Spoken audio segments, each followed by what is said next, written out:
When I first learned that I was going to die, I just didn't want to accept it. I was so angry all the time, and I struck out at everyone I loved most, especially you, James.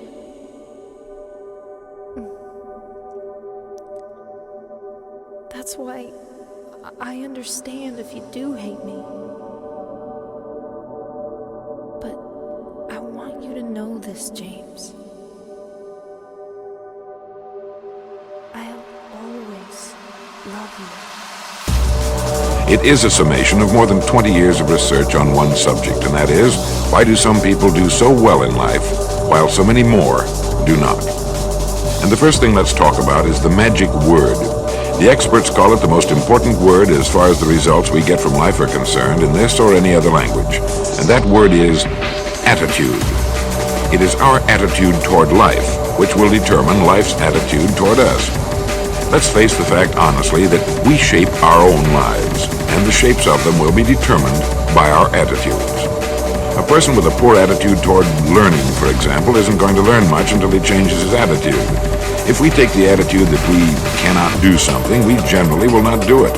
An attitude of failure, and we're whipped before we start.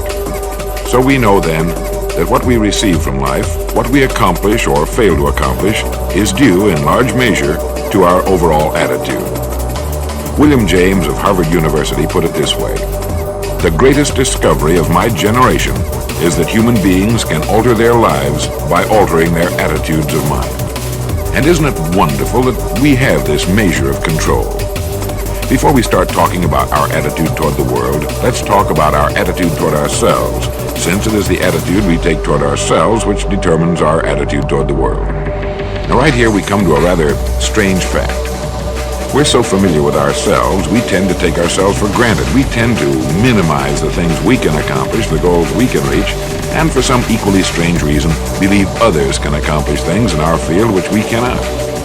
There are literally millions of human beings living narrow, darkened, frustrated lives, living defensively, simply because they take a defensive, doubtful attitude toward themselves, and as a result, toward life in general. Many people are suspicious of and oppose change. Yet change is the one thing in life on which we can absolutely count. People who stay young all the years of their lives not only welcome change, but see it for what it really is: new opportunity, new chances for further fulfillment. Attitude is a reflection, a result of a person's will. It is incalculably powerful. It can bring about marvelous results for us, but we need to train it patiently, day by day. Now let's talk about the attitudes of people who are successful. The top 5% of the people who go sailing through life from one success to another, and who, even when they fail at something, shrug it off and head right out again.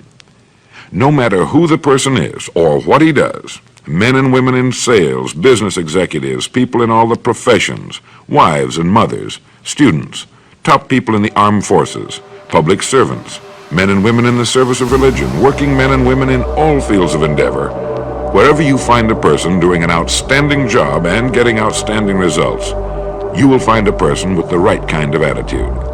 These people take the attitude toward themselves that they can accomplish what they set out to accomplish, that there's no good reason on earth why they can't be competent, successful. They have a healthy attitude toward themselves and, as a result, toward life and the things they want to accomplish.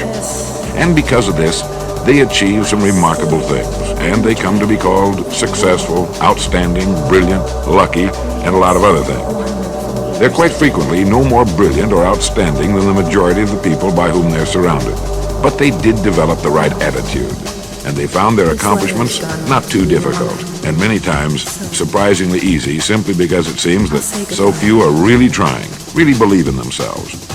Successful people come in all shapes and sizes and in widely varying degrees of intelligence, background, and so on. But they all have one thing in common. They expect more good out of life than bad. They expect to succeed more than they fail. If you want something worthwhile, take the attitude that there are a lot more reasons why you can have it than there are that you cannot, and set out to earn it. Go after it, work at it, ask for it, and 9 times out of 10, you'll get it. Our environment is really a mirror of our mental attitude.